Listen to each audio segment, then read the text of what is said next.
Hello everyone. आज मैं आप सभी को BHDC 133 133 जो हमारा ये कोड है, हिंदी आधुनिक कविता।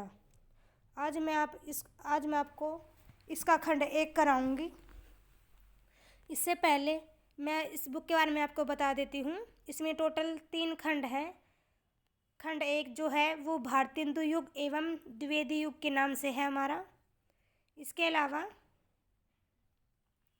जो हमारा खंड 2 है वो छायावाद नाम से है, और जो खंड 3 है वो काव्य वाचन और विश्लेषण, जिसमें हम मतलब व्याख्या करेंगे, विश्लेषण करेंगे किसी मतलब पोएम के स्टैंजा का, कविता के किसी भी छंद का, इस टाइप से मतलब।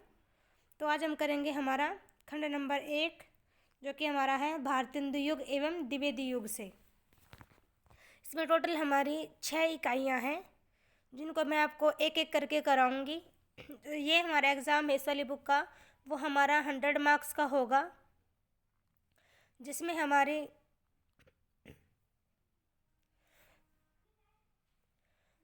व्याख्या पोर्शन भी आएगा। मतलब हमें वो स्टैंजा देगा पोएम से, उससे ही हमको मतलब कोई भी 3 स्टैंजा हमको करने होंगे।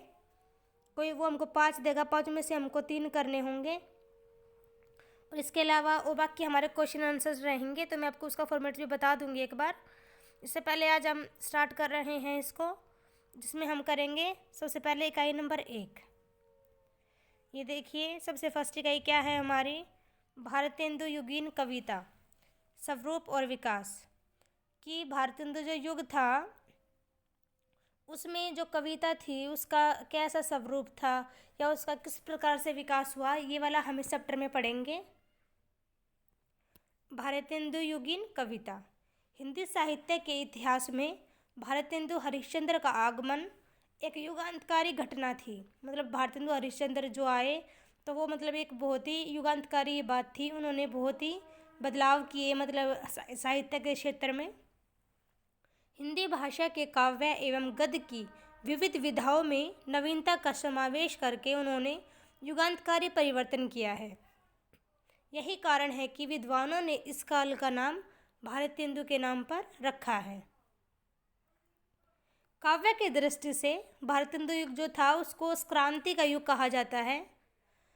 इस समय एक और प्राचीन काव्य धारा का आरंभ रहा हो, तो दूसरी ओर नई काव्य धारा की शुरुआत भी हुई। मतलब उस टाइम में जो भारतेंदु युग था, एक साइड तो प्राचीन काव्य धारा ही चली हुई थी, तो वहीं दूसरी तरफ एक नई काव्य धारा की भी स्टार्टिंग हुई थी। इस युग के कवियों को 3 कोटियों में या फिर मतलब कैटेगरीज में बांटा गया है, जो इस प्रकार है। तो से फर्स्ट जो है प्रथम कोटि में ऐसे कवि आते हैं जिन्होंने आधुनिकता से अपने को बिल्कुल ही अलग रखा। मतलब उन्होंने आधुनिकता को नहीं अपनाया, जिसका मतलब ऐसे कवियों के नाम क्या थे, सेवक और हनुमान कवि। ये कवि थे जिन्होंने आधुनिकता को नहीं अपनाया। अब नंबर 2 है दूसरी कोटि वाले। दूसरी कोटि में ऐसे कवि आते हैं जिन्होंने कविता लेखन का आरंभ तो प्राचीन परंपरा के अनुकूल किया था, किंतु फिर वे आधुनिकता से युक्त काव्य रचना करते चले गए। मतलब कि जब उन्होंने स्टार्टिंग के लिखने की, इन जो पोइट थे, कवि थे, तो इन्होंने प्राचीन परंपरा से ही की थी, लेकिन जैसे जैसे आधुनिकता आई तो इन्होंने उसको भी अपनाया और उसमें भी इन्होंने अपनी रचनाएं की हैं। और इसमें कौन कौन से कवि थे, भारतेंदु हरिश्चंद्र, प्रताप नारायण मिश्र और राधाकृष्ण आदि, ये दूसरी कोटि के कवियों में आते हैं। इसके अलावा तीसरी कोटि क्या है, तीसरी कोटि में वे कवि आते हैं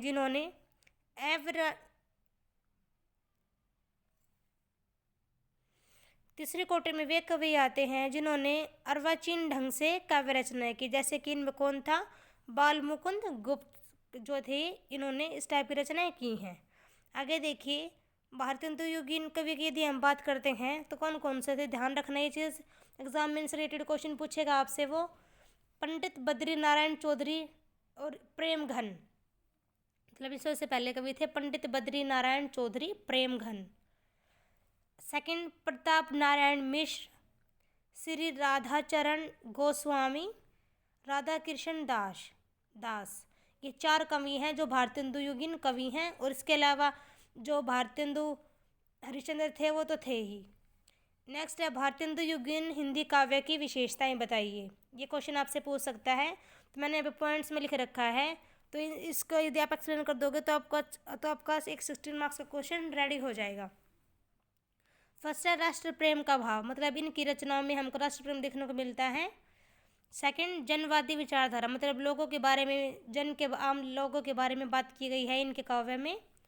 हास्य व्यंग की प्रधानता, मतलब जो इनकी रचनाएं की है उसमें हास्य और व्यंग पर की बात भी की गई है।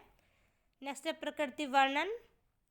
नेक्स्ट, गद्य और उनकी अन्य विधाओं का विकास इन्होंने किया था इस वाले युगीन में, मतलब इस युग में। छंद विधान की नवीनता, मतलब छंद फॉर्मेट में लिखा गया था, मतलब स्टैंजा फॉर्म में लिखा गया है। सेवंथ, भारतीय संस्कृति का गौरवगान किया गया है अपनी कविताओं में, भारतीय मध्ययुगीन कविताओं में। नेक्स्ट, भाषा शैली और उर्दू का प्रयोग किया गया है, और मुहावरों व कहावतों का भी प्रयोग किया गया है। मतलब ये हमारा फर्स्ट चैप्टर है। एटलस यदि हम बात करें तो भारतेंदु युग को आधुनिक हिंदी साहित्य का प्रवेश द्वार माना जाता है। जो भारतेंदु युग होता है उसको ही आधुनिक हिंदी साहित्य का प्रवेश द्वार, मतलब एंट्रेंस गेट हम कह सकते हैं। इस युग के कवियों में नवीन के प्रति मोह, साथ ही प्राचीन के प्रति आग्रह भी था। मतलब वो प्राचीन के साथ तो चल ही रहे थे, बट उन्होंने धीरे धीरे उन्होंने नवीन जो आधुनिकता थी उसको भी अपनाया था। इस टाइप के कवियों ने, इसमें नई सामाजिक चेतना उभर कर आई।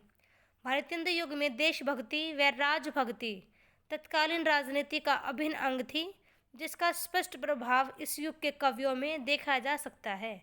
मतलब उस टाइम पे देशभक्ति और राजभक्ति दोनों ही थी, मतलब भारतीय युग में हमको देखने को मिलती है, और इस टाइप की छाप हमको इन कवियों की रचनाओं में देखने को मिल जाएगी। तो ये हमारा चैप्टर नंबर फर्स्ट कंप्लीट हो गया है। हम देखते हैं हमारा चैप्टर नंबर सेकंड, भारतेंदु और उनकी कविता। मतलब ये चैप्टर जो हमारा ये टोटली मतलब भारतेंदु जो हरिश्चंद्र थे उनके ऊपर है हमारा ये वाला चैप्टर।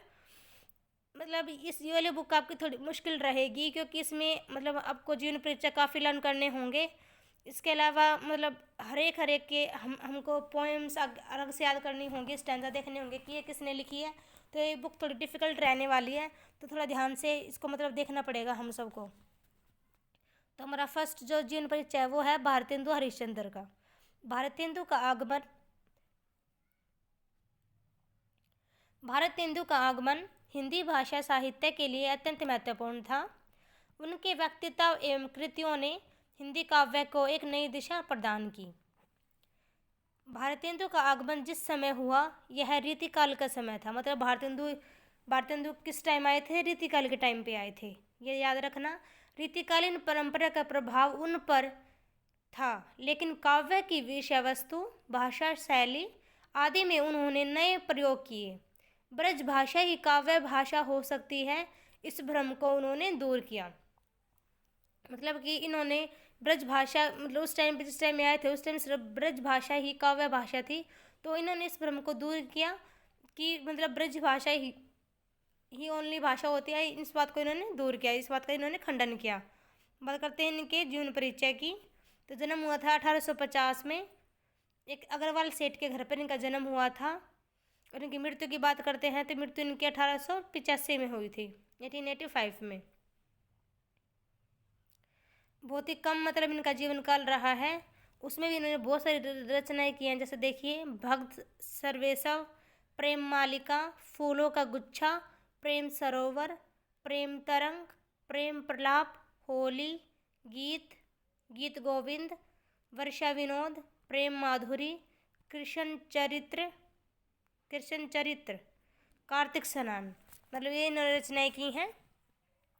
हमें देखते हैं हम भारतेंदु का काव्य, जिसमें हम प्रमुख प्रवृत्तियों की बात करेंगे। सबसे पहले प्राचीन प्रवृत्तियों की बात करें तो उसमें कृष्ण पदावली, कथा काव्य, रीति काव्य, विवरणात्मक काव्य, मतलब इन्होंने ये सारे हमारे प्राचीन प्रवृत्तियों के अंतर्गत आती हैं।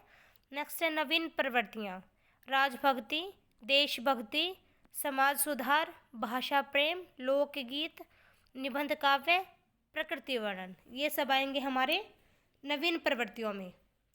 बात करते हैं हम संरचना शिल्प की, जिसमें सबसे पहले बात करते हैं भाषा की।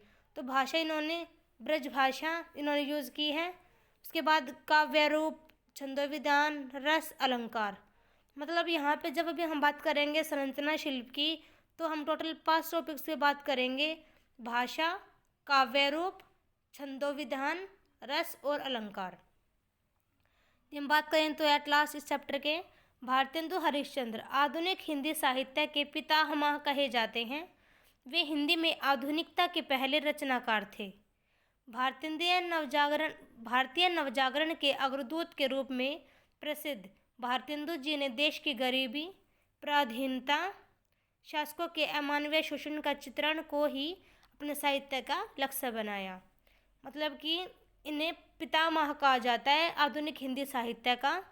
ये पहले हिंदी के आधुनिकता के रचनाकार थे, मतलब आधुनिक ये रचनाकार थे पहले। मतलब इन्होंने देश में जो गरीबी फैली हुई थी, जो मतलब बंधन थे, गुलामी थी, शासकों ने जो शोषण किया, उसको ही इन्होंने अपने साहित्य का लक्ष्य बनाया था। हम देखते हैं हमारा नेक्स्ट चैप्टर नंबर 3, जो कि है हमारा द्विवेदी युगीन काव्य, स्वरूप और विकास। भारतेंदु हरिश्चंद्र ने अपनी प्रतिभा और लगन से साहित्य की धारा को नई दिशा दी और अपने समय के रचनाकारों को प्रभावित किया। इस तरह 19वीं शताब्दी के उत्तरार्ध हिंदी साहित्य में भारतेंदु युग के नाम से जाने लगा। 20वीं शताब्दी के आरंभ के साथ साहित्य की इस धारा के विकास में नए मार्ग खुले। साहित्य के विकास के इस नए मोड़ को द्विवेदी युग के नाम से जाना जाता है। भारतेंदु युग में जो बातें रचनाकार महसूस करने लगा था, उनके प्रति विश्वास और दृढ़ता उसने द्विवेदी युग में आकर पाई। मतलब जो भारतेंदु युग में जो रचनाकार जो फील कर रहे थे, मतलब उसको कहाँ पे मतलब उसको मतलब दृढ़ता बननी, वो चीज़ द्विवेदी युग में आके वो बिल्कुल पक्की होगी, मतलब उस पर विश्वास हो गया था लोगों को। द्विवेदी युगीन भारतेंदु युग की प्रतिक्रिया न होकर उसका सहज और उन्नत विकास है। मतलब जो द्विवेदी युग है वो भारतेंदु युग की एक मतलब उसका रिएक्शन नहीं है, बट उसका एक डेवलपमेंट है, वो उसका एक बहुत ही सहज और उन्नत विकास है द्विवेदी युग भारतेंदु युग का। 19वीं ईस्वी से 1920 ईस्वी के युग की कविता को द्विवेदी युगीन काव्य कहा जाता है। मतलब ये टाइम पीरियड बता रखा है यहाँ पे कि 1900 से लेकर 1920 तक का जो टाइम है वो द्विवेदी युगीन काव्य कहा जाता है। इस युग की साहित्यिक और सांस्कृतिक चेतना को दिशा और दृष्टि प्रदान करने में आचार्य महावीर प्रसाद द्विवेदी की महत्वपूर्ण भूमिका थी। भाषा, भाव व विषय सभी की दृष्टि से उनके इस अमूल्य योगदान के कारण इस युग को द्विवेदी युग नाम दिया गया है। मतलब जो महावीर प्रसाद द्विवेदी थे, उन्होंने बहुत ही अच्छी अच्छी रचनाएं की, इसी वजह से इस युग का नाम द्विवेदी युग के नाम से रखा गया। इस युग को ही जागरण सुधार काल नाम से भी जाना जाता है। यदि हम बात करें द्विवेदी युग के कवियों की, तो इसमें फर्स्ट महावीर प्रसाद द्विवेदी जी, नेक्स्ट मैथिली शरण गुप्त, अयोध्या सिंह उपाध्याय हरिओध, राम नरेश त्रिपाठी, पंडित नाथुराम शंकर शर्मा, सियाराम शरण गुप्त। मतलब ये इस युगीन कवि रहे हैं। मतलब मैंने आपको यहाँ पे भारतेंदु युग कराया है और द्विवेदी युग करवाया है। इन दोनों युग के कवियों को आप एक बार अच्छे से देख लेना, क्योंकि यहाँ से एक क्वेश्चन जरूर से ज़रूर पूछेगा। जैसे ऐसे पूछ ले द्विवेदी युग के प्रमुख कवियों का परिचय दीजिए, इनके बारे में बताइए, इस टाइप से क्वेश्चन जरूर आएगा, तो ध्यान से देख लेना इन सबको एक बार आप। नेक्स्ट है द्विवेदी युगीन काव्य की विशेषताएं कि क्या क्या खासियत रही द्विवेदी युग के काव्य की। इसमें फर्स्ट है देशभक्ति, कि देशभक्ति की भावना थी, नैतिकता का बोध होता है हमको इस काव्य में, मानवतावादी दृष्टिकोण अपनाया है, आलंबन रूप से प्रकृति चित्रण किया गया है, इतिवतात्मकता है, खड़ी बोली की प्रतिष्ठा का पालन किया गया है। इस प्रकार हम यह कह सकते हैं कि हिंदी साहित्य में द्विवेदी जी का विशेष महत्व है, क्योंकि उन्होंने तत्कालीन साहित्य में प्रचलित रूढ़ियों का संगठन और खुलकर विरोध किया है। मतलब इन्होंने बहुत ही अच्छे तरीके से जो पुरानी परंपराएं थी उनका बहुत ही अच्छे से इन्होंने विरोध किया है और बहुत ही इनका विशेष स्थान रहा है हमारे साहित्य में। नेक्स्ट हमारा चैप्टर है चैप्टर नंबर 4, जो कि हमारा है अयोध्या सिंह उपाध्याय के नाम से है, हरिओध और उनकी कविता।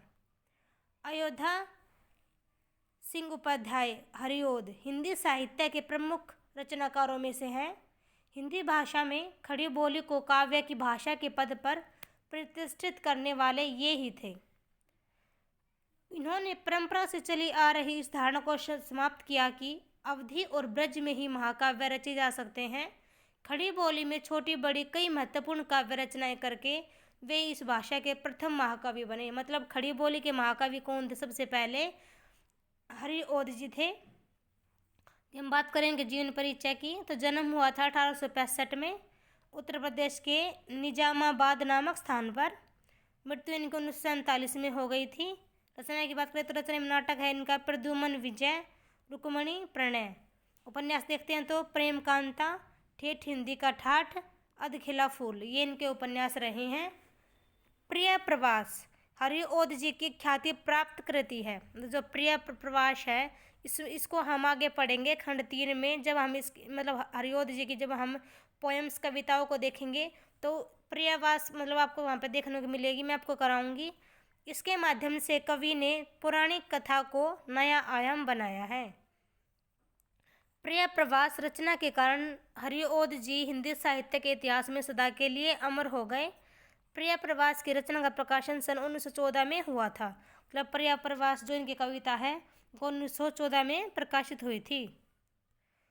पौराणिक विषय पर आधारित होते हुए भी इस रचना की सबसे बड़ी विशेषता यह है कि इसमें युगानुकूल समस्या को उठाया गया है। कथा पुरानी है लेकिन उद्देश्य नयापन लिए हुए हैं। मतलब जो प्रिय प्रवास जो इनकी ये मतलब रचना है उसमें बेशक से मतलब कथा यहाँ पे पुरानी ली गई है, प्राचीन बात की गई है, बट नयापन उस उन्होंने अपनी कविता में ऐड किया है। प्रिय प्रवास रचना के पीछे कई कारण हैं, जैसे कृष्ण का लोक कल्याणकारी रूप चित्रित करने की उत्सुकता। मतलब जो ये हरिओद जी थे ये चाहते थे कि जो कृष्ण का जो लोक कल्याणकारी रूप है वो मैं सबको बताऊं, सबको दिखाऊं। इसी वजह से इन्होंने प्रिय प्रवास नाम की ये रचना लिखी है। और सेकंड है पत्नी की मृत्यु के बाद उत्पन्न रिक्तता को भरने के लिए भी इन्होंने प्रिय प्रवास की रचना की है। ये इनका महाकाव्य है। इस महाकाव्य में कुल 17 सर्ग हैं।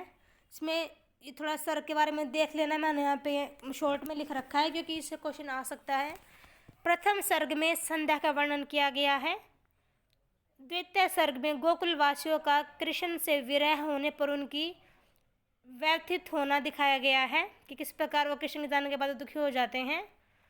जो तीसरा सर्ग है उसमें नंद की व्याकुलता एवं यशोदा को कृष्ण की कुशलता के लिए की गई मनोनीतियाँ या मन की बातें बताई गई हैं।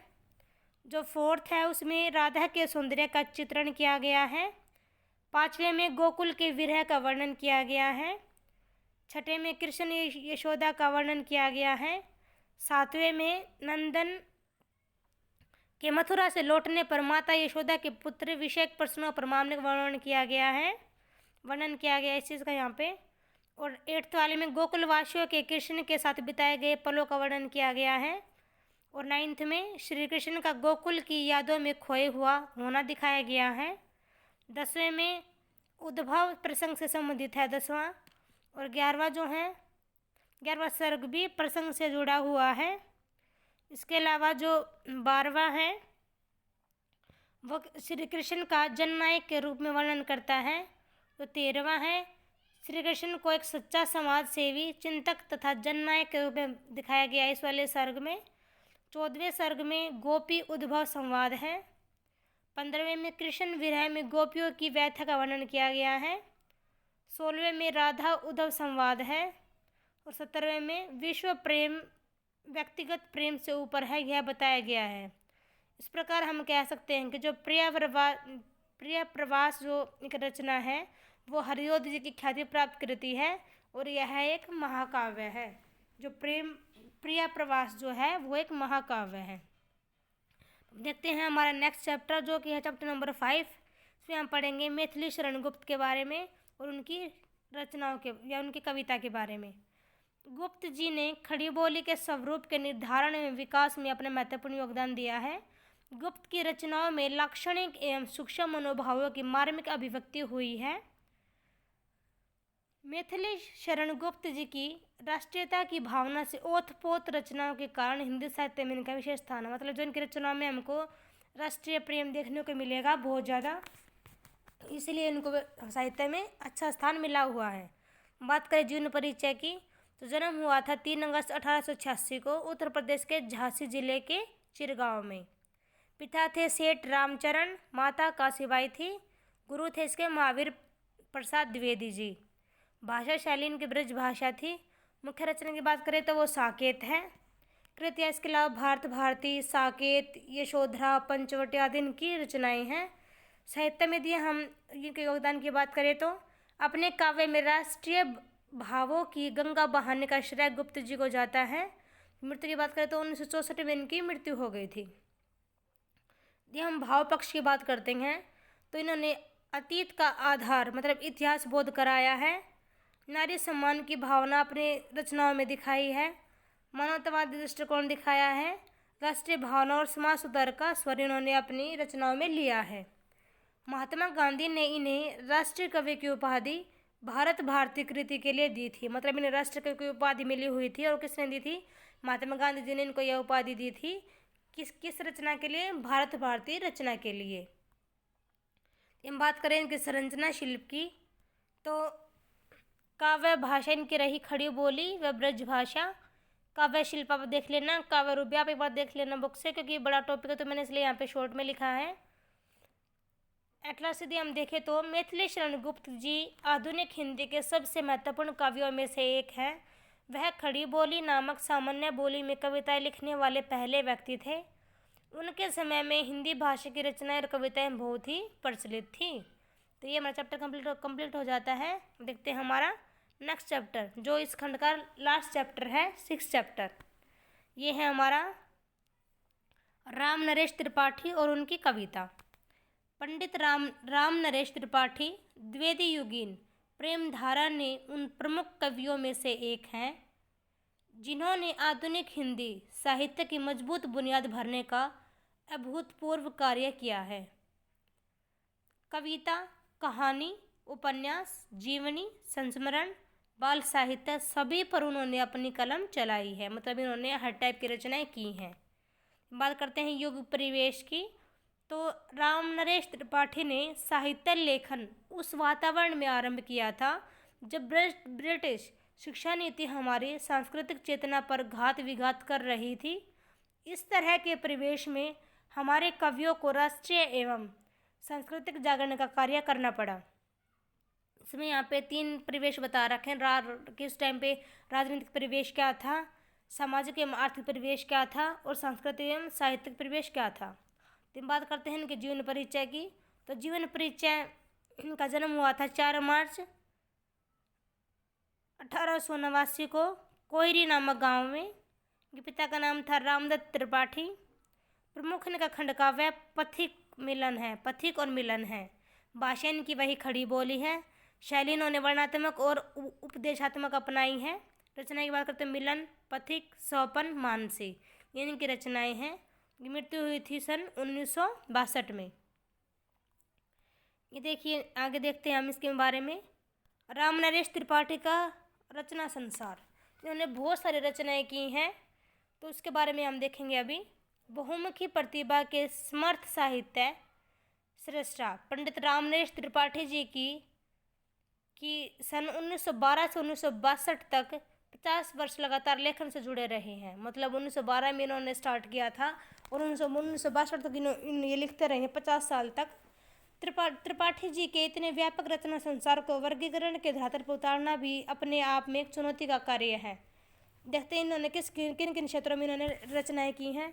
काव्य, उपन्यास, चरित्र लेखन, नाटक, व्यंग, बाल साहित्य, गद्य, चित्रात्मक रचनाएं, शिक्षा रचनाएं, साहित्य इतिहास, समालोचना, टीकाएं, संपादन, पत्रिका संपादन, संग्रह, भाषा एवं कोश, यात्रा वृत्तांत भी कह सकते हैं हम, संगीत, राजनीति, संस्कृति, विज्ञान, अनुवाद, लोक साहित्य, आचरण संबंधी, ग्राम जीवन। इसके अलावा भी बहुत सारे और भी हैं जिनमें इन्होंने रचनाएं की हैं। तो आप देख सकते हो, आप आइडिया लगा सकते हो कि इन्होंने कितनी रचनाएं की हैं और हर क्षेत्र में इन्होंने कार्य किया है। बात करते हैं हम काव्य सौंदर्य की। तो राष्ट्रीय भावना का इन्होंने प्रसार किया है। सामाजिक चेतना एवं सुधार दृष्टि से इन्होंने कार्य किया है। प्रेमानुभूति भी इनकी रचनाओं में देखने को मिलती है। प्रकृति प्रेमी भी थे। सांस्कृतिक और ऐतिहासिक चेतना भी इन्होंने दिखाई है अपनी रचनाओं में। लोक साहित्य का कार्य भी इन्होंने किया है। यदि हम बात करें तो रचना विधान की, तो इसमें फर्स्ट है काव्य भाषा, लाक्षणिक एवं व्यंजनात्मक शैली, लोकोक्ति व मुहावरे का प्रयोग भी किया है, अप्रस्तुत विधान और छंद विधान भी इन्होंने प्रयोग किया है। ये बात करते हैं रामनरेश त्रिपाठी का योगदान। कवि रामनरेश त्रिपाठी के काव्य में सत्य, शिव और सौंदर्य का सुंदर समन्वय मिलता है। हालांकि त्रिपाठी का समग्र काव्य किसी विलक्षण प्रतिभा का सूचक नहीं, किंतु फिर भी भावनात्मक उद्वेलन देकर कर्तव्य पथ की ओर उन्मुख होने की प्रेरणा देने वाला यह काव्य संसार अपने आप में महान है। हिंदी साहित्य संसार त्रिपाठी के इस योगदान के लिए कभी हम भूल नहीं सकते। मतलब जो उन्होंने योगदान दिया है उसको हम कभी भी भूल नहीं सकते। तो ये हमारा चैप्टर 6 तक कंप्लीट हो गया है। मैंने आपको ये टोटल 6 इकाइयाँ कराई हैं। इनमें से आपको एग्ज़ाम में क्वेश्चन देखने को मिलेंगे। मैंने यहाँ पे शॉर्ट में लिखा है ताकि आप मतलब थोड़ा सा आपको आइडिया हो जाए और आप बना के अच्छे से उसमें आप कुछ आप ऐड करके आप उसको अच्छे से लिख सको। इसके बाद मैं वीडियो डालूँगी खंड 2 की, जिसको मैं आपको कराऊँगी। ये पेपर थोड़ा मुश्किल रहेगा, मैं आपको दोबारा से बोल रही हूँ, तो इस वजह से इसको एक बार अच्छे से देख लेना, अच्छे से याद कर लेना, क्योंकि ये पूरा हमारा 100 मार्क्स का पेपर रहेगा। थोड़ा डिफ़िकल्ट है, बट आप ध्यान से कर लोगे तो हो जाएगा, इतना भी मुश्किल नहीं है, बस थोड़ा ध्यान से करने की ज़रूरत है। Thank you everyone.